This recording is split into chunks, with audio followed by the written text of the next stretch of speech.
Woodruff, as I remember it as a child, was a very lovely place to be. There were many children in the neighborhood, and we had great times playing in the fountains.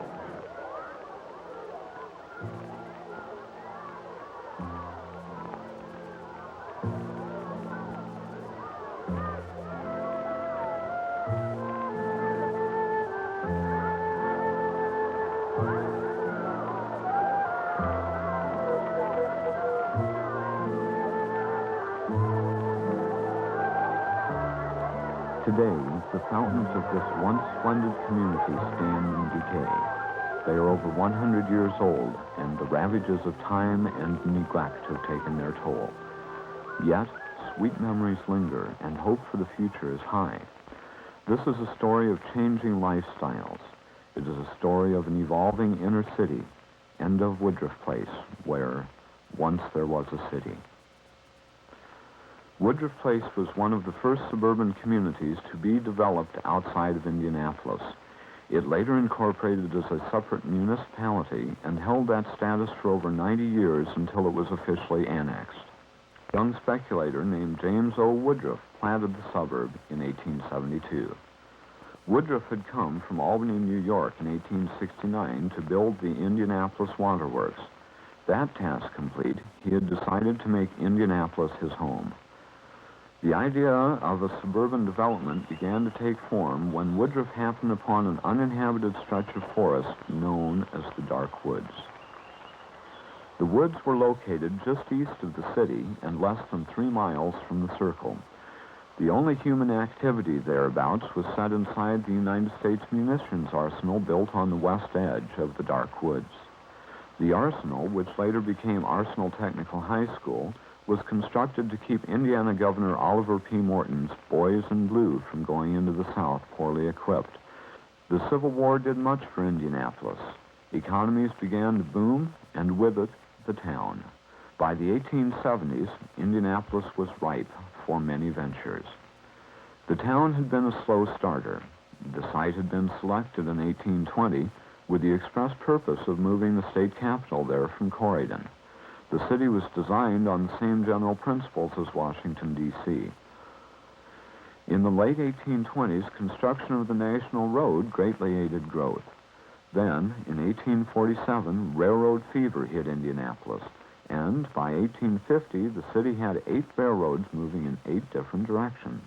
These accelerated systems of transportation caused Indianapolis to become a central warehouse for the nation's items of trade, and she was consequently dubbed the Crossroads of America.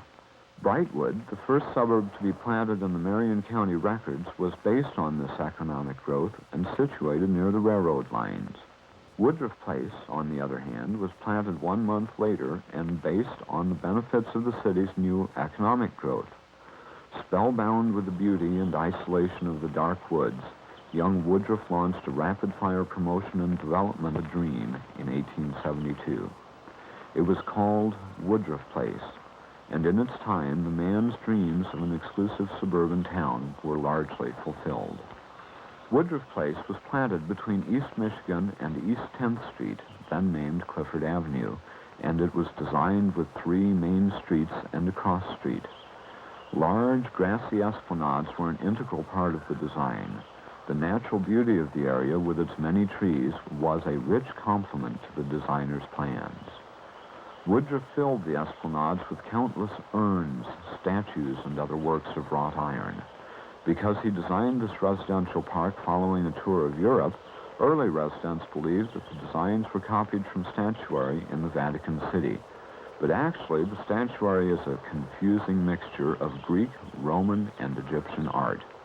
It was cast by the J.L. Mott Company of New York, which also created 9 statuesque fountains to dot the middle, north, and south ends of the esplanades. In fact, the East and Cross Drive fountain is believed to be the same, or an exact duplicate of the fountain on display at the Philadelphia Centennial Exposition in 1876. Park entrances were guarded by life-size lions cast in pot metal and iron, and the development was surrounded by a massive carved stone wall. Heavy iron gates were closed and locked at night. Although rural, the park was to be an exclusively residential area, and lots sold for as much as $8,000. Buyers promised an additional building investment of $20,000 in their homes. Strict rules were immediately laid down. No business concerns were to be operated within the area, and no cows or chickens would be allowed to run loose. Prohibitions were extended to outsiders as well. Farmers en route to market were forewarned that cattle would not be permitted the indulgence of Woodruff Place fountains. Woodruff himself was actually the first to build in the new development. The house was designed by W. Lehman Jenney, a prominent architect of the period. It was immense, and Woodruff filled it with many imported furnishings. By the turn of the century, most of the lots had houses. The earliest residences were built in the Neo-Jacobean, or Queen Anne, architectural style. They featured multi-gabled roofs, wood lace hanging from the gables, and fragile-looking verandas with hand-carved spindle supports. Inside, many of the dwellings resembled Woodruff's home. There were marble and hand-carved mahogany fireplaces, silver and cut-glass chandeliers, beautiful staircases, parquet floors, and stained or beveled glass windows. Memories of the Woodruff home itself are a legacy to the area residents. The mansion was demolished in 1936 because its owners believed that the house was too big to do anything with. Just as sales and construction in Woodruff Place had really gotten underway, the local economy was stunted by a short financial panic, and the rough-and-tumble development of Indianapolis came to a temporary halt. Although the financial panic of 1873 was short-lived, it did much to destroy James O. Woodruff. Lot values dropped to as little as $350 in Woodruff Place, and one story claims that an investor was forced to trade his property for an old brindle cow. Woodruff himself lost $500,000 that year. He was unable to absorb such great personal losses and had to sell his new mansion before moving back to New York. Woodruff's innovative and ambitious instincts continued undaunted, however. Just prior to an untimely death, Woodruff had managed to secure financial backing for another of his visions, an around-the-world expedition and floating university.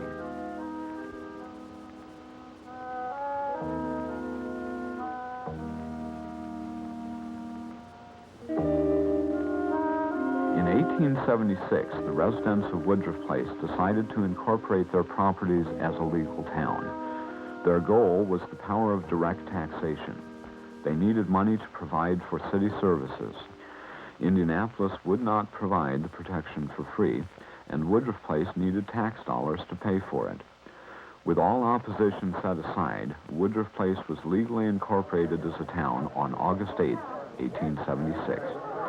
The problem of securing fire and police protection was then soon resolved. The new town merely promised payment of $50 to the Firemen's Pension Fund for each fire call they answered. Police protection was attained by hiring a town marshal, who became a notable person around Woodruff Place and about whom everyone has their own memories. Woodruff Place soon received some renown for its unique character, and within a few years, when Indianapolis had spread itself all the way around the community, the small incorporation came to be called a town within a town. There is a short tale behind that dubbing. It is a story that old-time newspaper reporters like to tell about a famous newspaper editor named Halstead from Cincinnati. Halstead was known for assigning the most interesting stories to himself. He had heard of the town named Woodruff Place and arrived in Indianapolis unheralded one early morning, rented a livery, and drove out to see what he could see. Enchanted by the surroundings and the town's unusual determination to self-government, Halstead took the train back to Cincinnati that evening and wrote his story about the mystical town within a town. Industry was thriving, and Indianapolis was already a boom town when the automobile arrived. By 1907, Indianapolis ranked as the nation's fourth largest manufacturer of automobiles and laid claim to being the nation's largest inland city. Woodruff Place was also the scene for much cultural and artistic endeavor. and the old Woodruff mansion itself contributed much to the offerings of the period. While a guest in the mansion, General Lew Wallace wrote chapters of his classic Ben-Hur. Booth Tarkington's The Magnificent Ambersons was set in Woodruff Place. Hoosier artist T.C. Steele is another whose fine works thrived in the cultural environment of the community. Renowned Hoosier poet James Whitcomb Riley was another who found the surroundings of Woodruff Place refreshing. The poet resided at nearby Lockerbie Square, but spent many languid evenings with friends in Woodruff. His poem entitled June in Woodruff attests to his fondness for the area's atmosphere. Many writers, poets, artists, and musicians, and even aspiring young actresses like 1930s movie star Irene Dunn found a haven in the town within a town. The walls surrounding Woodruff Place symbolized inherent feelings of superiority and detachment. For example, in 1908, the Southern Lumber Company bought a tract of land immediately east of Woodruff Place and built 22 houses on it. The developers proposed to call it Woodruff Place East, but the Woodruffites protested so loudly that the name was changed to Tecumseh Place. Then it was hinted that Tecumseh Place residents might want to use the alley which ran between Tecumseh and Woodruff Place. But once again, the residents of Woodruff Place put an end to all such thoughts. They built a high concrete wall 8 inches inside the east property line of Woodruff and crowned it with 2 strands of barbed wire fence. The Spite Wall, it was called. 8 inches of Woodruff Place property was purposefully left on the Tecumseh side of the wall. This done, Woodruff Place residents complained if even a broom was set up against the Tecumseh side, or if a clothesline were attached to the wall. Yes, the walls about Woodruff Place were sacred. In 1910, when Harry M. Johnson began building 2 houses fronting 10th Street on Woodruff's West Drive, residents feared that he would cut holes in the fence to gain entrance to his new houses. Instead, he paralleled the inside of the wall with a concrete walk a half a block long that led his tenants out of their way in order to reach 10th Street. It was called Keeping the Peace. Such feelings of elitism may have been the original source of pride for residents of Woodruff Place, but there were other factors that helped build these feelings of propriety into a stronger, more positive force. Because the residents of Woodruff Place shared equally in the unique quality of life that was to be found there, community spirit was practically inbred. The community spirit was marvelous. It was just like a family. It wasn't like the neighbors that you just don't know. It was a wonderful thing. There were many shared activities in Woodruff Place. There was a lantern festival when residents would hang lanterns on their porches and even in the trees. There was swimming in the fountains for the children. There were 4th of July celebrations, ice cream socials, lawn parties, plays, and there was Christmas. Every Christmas was an occasion. And then the Christmas Eve, it was wonderful. They had old sleds, or sleighs, and we had a horse in here that would pull them. And then there was a sleigh that they would keep all our walks clean with, too. Part of us would ride the poor horse. I guess he didn't mind. He was a husky with nothing much to do. Despite the neighborly accord that continued for many more years, a social and economic transition began to slowly take place within the walls of Woodruff. By 1922, Indianapolis had completely engulfed Woodruff Place and had, in fact, stretched 2 miles beyond it to the east.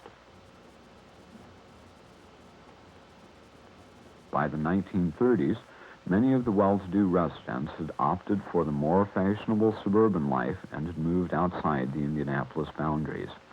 Air pollution attributed to the Indiana State Women's Prison built directly south of Woodruff Place on East Michigan Street, and noise and air pollution caused by the city's ever-increasing number of automobiles had much to do with the urge to get away from the city.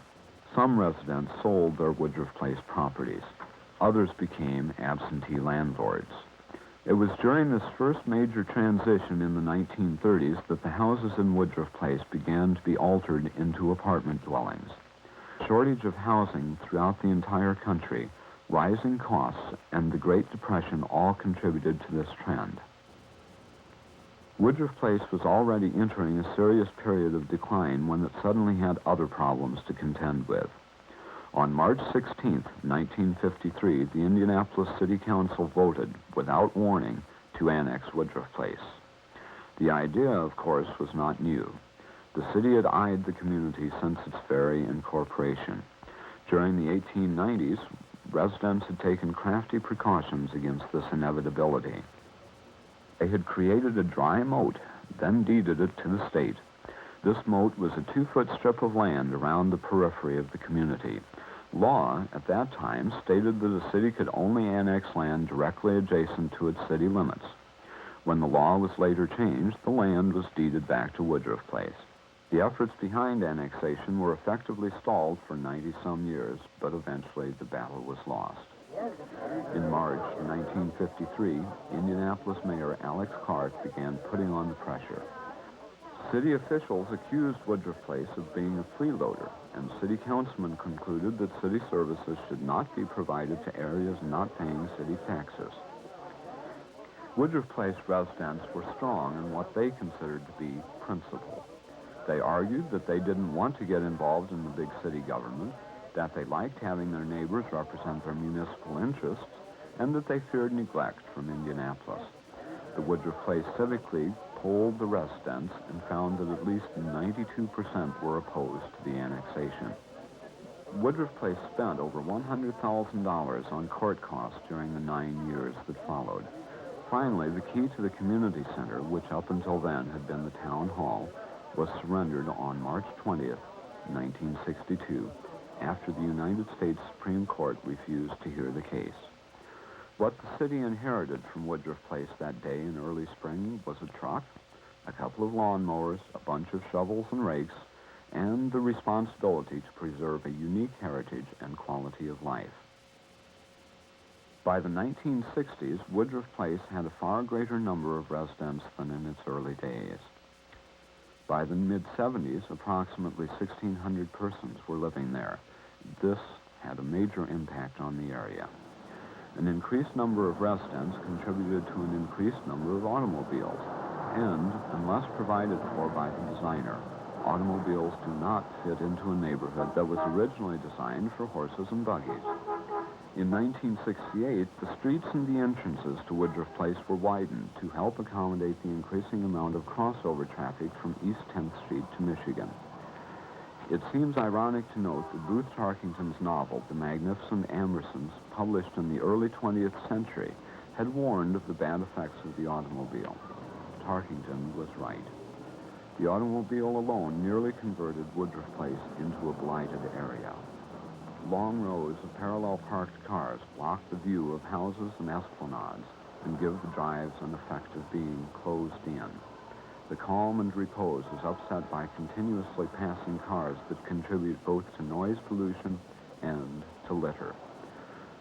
It is important to point out, however, that there were two basic principles of design used by Woodruff that have essentially kept the area intact for all these years. One of those principles is the theory of open space. By creating the esplanades, Woodruff was, in effect, creating room to live in. And secondly, Woodruff Place has always been zoned residential. It has never suffered the effects of business and industry, which are only now being understood as a source of decay. Still, residents of Woodruff Place have benefited in many ways from local industry, which has provided jobs, and from 10th Street businesses, which have provided ready access to both necessities and luxuries. Yet, keeping business concerns out of Woodruff Place has always been a primary concern to the residents. When Indianapolis first annexed the community, residents were wary that the city would allow business concerns to move within the boundaries of the neighborhood. The city soon proved its good intentions in this respect, however. Although the city, by that time, had a concentration of industrial plants running in a huge arc west, south, and east of the downtown area, and although businesses were already in abundance on 10th Street, the city would grant no variances for businesses within Woodruff Place. The city had established this commitment by 1966, when it denied 3 variances to locate there. By the 1960s and 70s, the residential flavor of Woodruff Place was diverse. There were all types of people employed in all types of professions living there. Perhaps it was this American ideal of diversity which allowed the residents to undertake the awesome tasks of renewal. As it turned out, the work on the fountains did little but maintain them for another 10 years. By 1976, the nation's bicentennial year and Woodruff Place's 100th birthday of incorporation, the fountains were again on the verge of total decomposition. Other efforts were also made during the mid-60s to restore the beauty of Woodruff Place. The city itself was not doing anything exceptional for the neighborhood during this time, although flowers were kept planted in the urns that once abounded on the esplanades. Just as the older residents were beginning to tire of what seemed an impossible task, new blood surged to the community. We were all beginning to get a little weary of it. We just felt it was a hopeless situation. There was just too much to be done. We couldn't keep up with it. But then when the young people moved in with all their enthusiasm and all their interest, it was just great, because we felt we had done our part to hold it, and it was for the next generation to carry it on. The move back to the inner city had started, at least in some small degree. Incentives to move to Woodruff Place were substantial. The turn-of-the-century atmosphere of the community was also romantic, and the economics of living close to downtown offices were practical. The value of life in Woodruff Place was recognized, and the work to restore and renew a community got into full swing. Woodruff Place saw its first real victories in 1972. First, the community was placed on the roll of National Historic Sites. It is one of only a few communities in all of Indiana to have that distinction. The other community nearby is Lockerbie Square, toward the downtown part of Indianapolis. Then, too, in 1972, the first real restoration work got underway. When the city had first annexed Woodruff Place, it had threatened to remove the 1905 light standards and replace them with conventional streetlights. The residents were very opposed, and in 1972, Indianapolis Power and Light Company agreed to mold new parts from the original light standards. Concerned individuals, restoration efforts, and the prestige of being placed on the National Historic Register, rising market values, and renewed community pride have all aided in the restored vitality of the Woodruff Place community.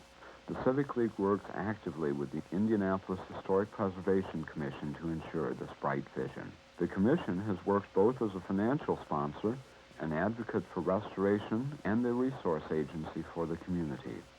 The Civic League and the commission are working together to determine some suitable type of zoning that would ensure the period look for future generations.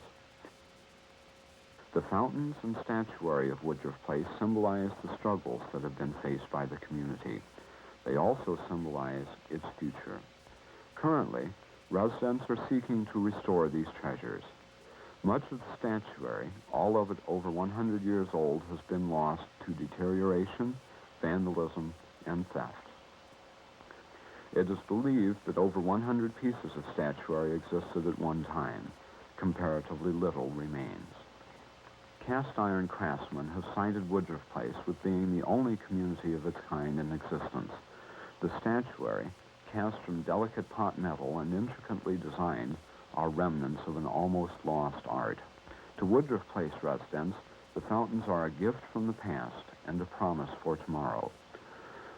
Fixing one's gaze on the grassy esplanades and ornate statuary, the mysterious aura of Woodruff Place prevails. Thanks to those who care, the quality of life found there remains alluring. The hopes for tomorrow are bright. It was the elegant place to live.